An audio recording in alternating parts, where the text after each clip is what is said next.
Shalom, selamat pagi, salam sehat bagi kita semua. Video ini menjelaskan tentang Bupena 5C, tema 6, subtema 2, pembelajaran 4 sampai dengan 6. Namun, sebelumnya bagi yang belum subscribe, silakan tekan tombol subscribe dan lonceng notifikasinya agar tidak ketinggalan video-video selanjutnya. Selamat menyimak. Kita akan membahas soal dari buku cetak Bupena halaman 44 dari teks alat penggorengan stainless steel hemat minyak. Alat penggorengan stainless steel hemat minyak. Dua guru di SMA Negeri 1 Pelupu Sragen, Rina Widiawati dan Niken Tanti Ningtyas membuat alat penggorengan hemat minyak. Mereka menggunakan tabung stainless steel dalam proses pembuatan alat tersebut. Cara penggunaan alat tersebut pun tidak seperti penggunaan alat menggoreng pada umumnya. Alat penggorengan hemat minyak menggunakan sistem pengabutan di dalam tabungnya. Saat dipanaskan menggunakan api kompor, tabung yang sudah dipasang di besi penggerak diputar menggunakan listrik atau tangan. Setelah tabung panas, minyak goreng dimasukkan ke dalam tabung dengan cara disemprotkan, lalu bahan makanan dimasukkan ke tabung. Karena panas di dalam tabung merata, beberapa jenis bahan makanan seperti kacang tanah tak perlu memakai minyak. Kehematan alat penggorengan buatan Rina dan Niken dapat dilihat dari jumlah minyak goreng yang digunakan. Alat tersebut hanya memerlukan minyak goreng kurang lebih 5 ml. Makanan pun tak perlu sampai terendam minyak. Minyak cukup disemprotkan melalui ventilasi di tepi tabung, meskipun masih manual menggunakan tangan. Setelah membaca teks, ada pertanyaan yang harus dijawab. Pertanyaan yang pertama, tuliskan pokok pikiran dari setiap paragraf pada teks media cetak tersebut.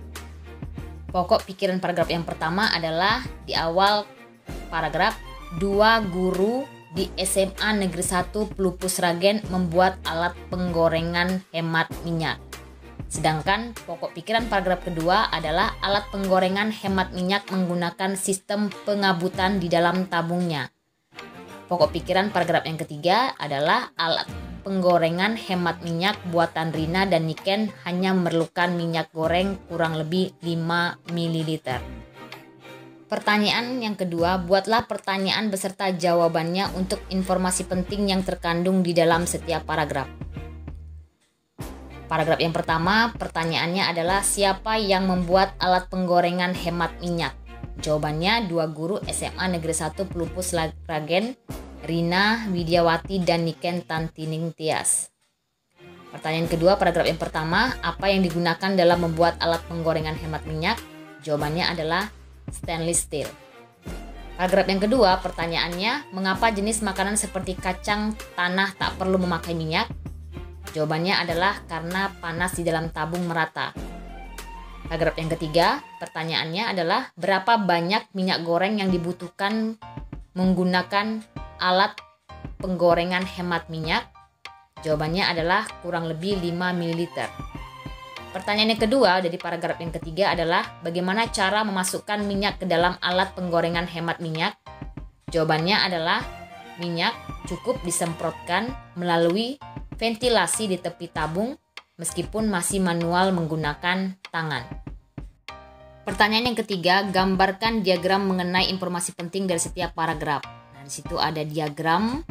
Kita bisa buat diagram untuk informasi penting dari setiap paragraf. Judulnya adalah alat penggorengan stainless steel hemat minyak. Dibuat oleh dua guru di SMA Negeri 1 Pelupu Sragen yaitu Rina Widiawati dan Niken Tanti Ningtyas. Proses pembuatan alat penggorengan tersebut adalah menggunakan tabung stainless steel. Alat penggorengan hemat minyak menggunakan sistem pengabutan di dalam tabungnya.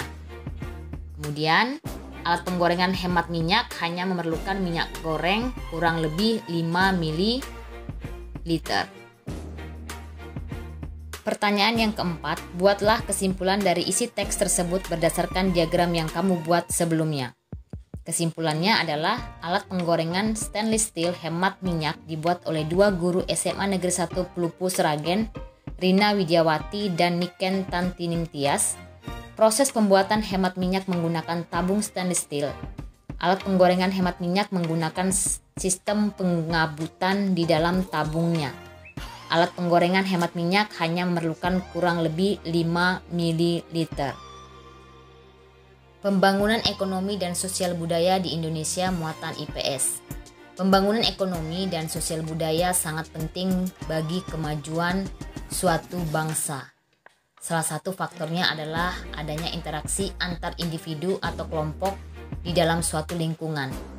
Setiap individu atau kelompok tersebut memiliki perannya masing-masing. Kewajiban, tanggung jawab, dan hak warga masyarakat. Berikut beberapa contoh pelaksanaan kewajiban, tanggung jawab, dan hak dalam kehidupan sehari-hari. Pelaksanaan kewajiban, yang pertama, menjaga kebersihan lingkungan sekitar, mematuhi aturan lalu lintas di jalan, dan mematuhi tata tertib sekolah.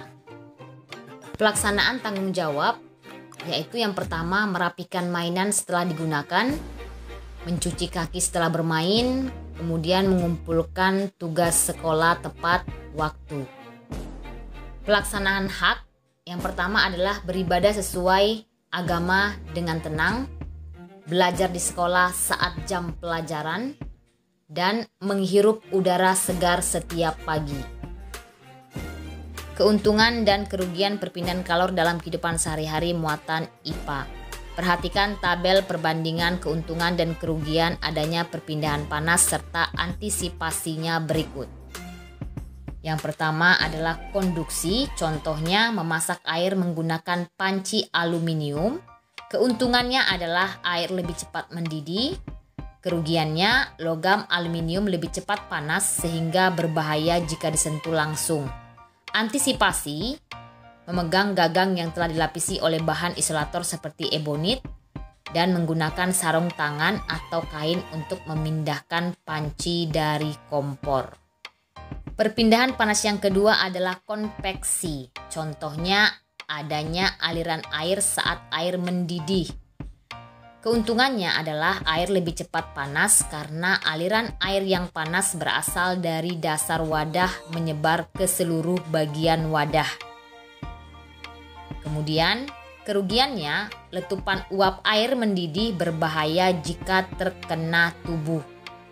Antisipasinya, menggunakan tutup panci saat memasak air, kemudian tubuh tidak terlalu dekat dengan air saat memindahkan panci. Perpindahan panas yang ketiga adalah radiasi, contohnya pancaran sinar matahari yang mengenai tubuh. Keuntungannya adalah tubuh terasa hangat saat terkena sinar matahari. Kerugiannya, jika kondisi matahari sedang terik, kita akan merasa kepanasan. Antisipasinya adalah menggunakan payung atau topi untuk melindungi tubuh dari terkena sinar matahari secara langsung.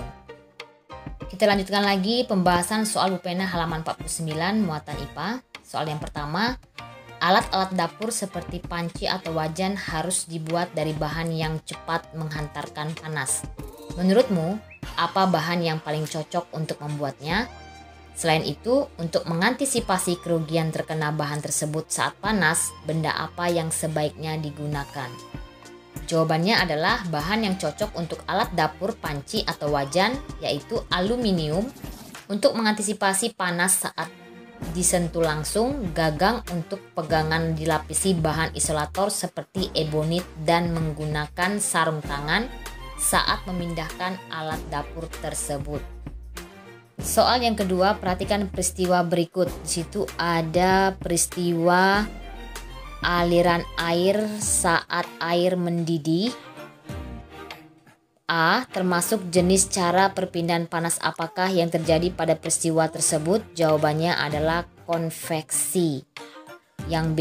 Apa kerugian jika kita terlalu dekat dengan benda pada gambar tersebut? Jawabannya adalah letupan uap air mendidih berbahaya jika terkena tubuh.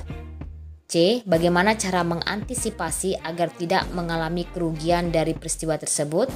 Dengan menggunakan tutup panci saat memasak air. Nomor 3, apa saja manfaat yang didapat dengan adanya panas dari matahari? Apakah sinar matahari dapat merugikan? Bagaimana cara mengantisipasinya? Jawabannya adalah Manfaat tubuh terasa hangat saat terkena sinar matahari. Kerugiannya, jika kondisi matahari sedang terik, kita akan merasa kepanasan. Cara mengantisipasinya adalah menggunakan payung atau topi untuk melindungi tubuh dari terkena sinar matahari secara langsung. Soal nomor 4. Buatlah tabel keuntungan dan kerugian perpindahan kalor seperti pada halaman 48. Buatlah dengan contoh yang berbeda. Jawabannya di situ adalah perpindahan kalor yang pertama, konduksi. Contohnya setrika listrik bagian dasar terbuat dari besi. Keuntungannya adalah penghantar panas yang baik. Kerugiannya, logam besi panas sehingga berbahaya jika tersentuh. Antisipasinya, bagian atas setrika terbuat dari plastik agar aman saat digunakan. Perpindahan kalor yang kedua adalah konveksi, contohnya aliran udara pada ventilasi rumah. Keuntungannya, udara menjadi tetap bersih karena ada pergantian udara. Kerugiannya adalah apabila udara luar kotor justru mengakibatkan polusi di rumah. Antisipasinya tetap menjaga udara luar bersih dengan banyak menanam pohon. Kemudian perpindahan kalor yang ketiga adalah radiasi, contohnya saat dekat dengan api unggun. Keuntungannya badan terasa hangat, kerugiannya jika terlalu dekat tubuh terasa panas. Antisipasinya adalah jangan terlalu lama dan dekat dengan api. Mengembangkan pola lantai tari daerah muatan SBDP. Setiap pola lantai dapat dikembangkan menjadi beberapa pola lantai lainnya. Contohnya tari saman yang memiliki pola lurus ke samping dan zigzag. Pola lantai tersebut dapat berubah menyesuaikan irama musik atau gerakan yang berbeda dari sebelumnya. Perhatikan gambar pola lantai berikut. Hitungan yang pertama menggunakan pola lantai horizontal. Kemudian hitungan yang kedua membentuk pola zigzag. Kemudian hitungan yang ketiga itu adalah menggunakan pola zigzag sempurna. Pembahasan soal pulpena halaman 50 muatan SBDP. Di sini saya akan membahas hanya 2 soal karena soal nomor 3 kalian bisa mengerjakan masing-masing. Soal nomor 1, perhatikan gambar pada pulpena halaman 50, tuliskan pola lantai yang dikembangkan pada gambar tersebut. Hitungan 1 sampai 2 itu pola lantainya adalah diagonal. Hitungan 3 dan 4 pola lantainya zigzag. Dan hitungan 5, 6 pola lantainya adalah lingkaran. Soal nomor 2, mengapa dalam suatu pementasan tari daerah diperlukan pengembangan pola lantai? Jelaskan. Jawabannya adalah agar pementasan tarian daerah menjadi lebih indah. Membuat ringkasan teks penjelasan muatan bahasa Indonesia. Untuk dapat membuat ringkasan, kamu perlu menemukan pokok pikiran dari setiap paragraf. Kamu juga bisa membuat diagram untuk memudahkan memahami pokok pikiran dari setiap paragraf pada teks tersebut. Selanjutnya, barulah kamu dapat membuat kesimpulan dengan bahasamu sendiri. Bacalah teks berikut dengan seksama. Kompor Komnet, kompor tanpa api. Mahasiswa jurusan Teknik Elektro Universitas Pendidikan Indonesia bernama Ganjar Chandra Sumindar menciptakan kompor inovatif.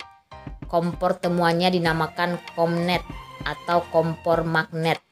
Kompor itu bukan saja lebih efisien, melainkan juga mudah, aman, dan nyaman untuk digunakan. Paragraf yang kedua, Ganjar mengatakan bahwa kompornya memiliki beberapa kelebihan. Kompor buatan Ganjar tidak menghasilkan api sehingga lebih aman digunakan. Selain itu, kompor Komnet juga tidak membuat bagian pegangan alat masak menjadi panas meskipun alat masak terbuat dari logam. Ganjar menunjukkan bahwa kertas pun tak akan terbakar ataupun menjadi panas jika ditaruh di atas kompor. Akan tetapi kompor ini hanya bisa memanaskan material yang bersifat magnetik. Begitu peralatan masak diangkat dari atas kompor, maka kompor otomatis akan mati. Paragraf yang ketiga, terdapat 2 jenis pemanasan pada kompor Komnet, yaitu panas dan hangat.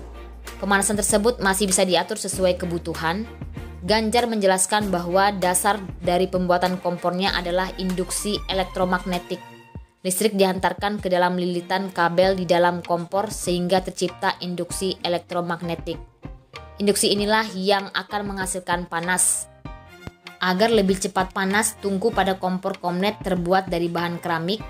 Comnet buatan Ganjar diklaim hemat daya dan murah. Kompor Comnet tersebut hanya membutuhkan daya 300 watt dan dijual dengan harga Rp700.000 sampai Rp1.500.000. Pertanyaan A. Tuliskan pokok pikiran dari setiap paragraf pada teks tersebut.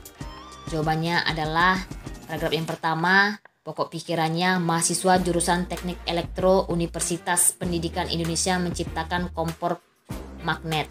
Paragraf yang kedua, pokok pikirannya adalah kelebihan dari kompor magnet. Yang ketiga, terdapat dua jenis pemanasan pada kompor magnet, yaitu panas dan hangat, dan bisa diatur sesuai kebutuhan. Soal B, gambarkan diagram mengenai pokok pikiran pada setiap paragraf. Di situ sudah ada diagramnya ya. Kompor Comnet atau kompor tanpa api diciptakan oleh Ganjar Chandra Sumindar. Kelebihan dari Comnet aman karena tidak menghasilkan api. Terdapat dua jenis pemanasan, yaitu panas dan hangat. Soal C, buatlah ringkasan dari isi teks tersebut berdasarkan diagram yang kamu buat sebelumnya dengan bahasamu sendiri. Ringkasannya adalah kompor Comnet, kompor tanpa api diciptakan oleh Ganjar Chandra Sumindar. Kelebihan dari Comnet adalah aman karena tidak menghasilkan api. Terdapat dua jenis pemanasan, yaitu panas dan hangat, dan bisa diatur sesuai kebutuhan. Soal yang kedua, apa perbedaan ringkasan dengan kesimpulan? Jawabannya adalah ringkasan adalah intisari atau bentuk singkat dan efektif dari suatu teks, sedangkan kesimpulan adalah sebuah gagasan yang tercapai pada akhir pembicaraan. Demikianlah pembahasan pada hari ini. Terima kasih. Shalom.